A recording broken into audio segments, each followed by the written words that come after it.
இறக்கிட்டு அப்புறம் கேஸ் இறக்கிட்டுனா அப்புறம் விட்டுவாங்க. நல்லா இருக்கா? சரி வாட்டர் வாஷ்ல விட்டு வண்டி ஆகும். சரி அவன் ஃபுட்டு முடிச்சா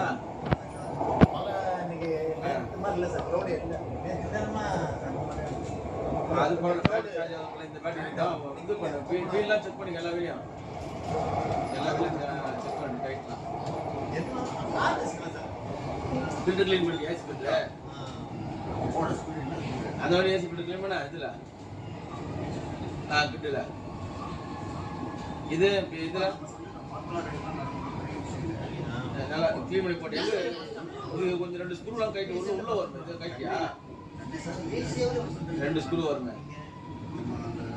சரி சரி டஸ்ட் நிறைய இருந்தா எப்படி? சரி எது அது டாடா இல்லையா?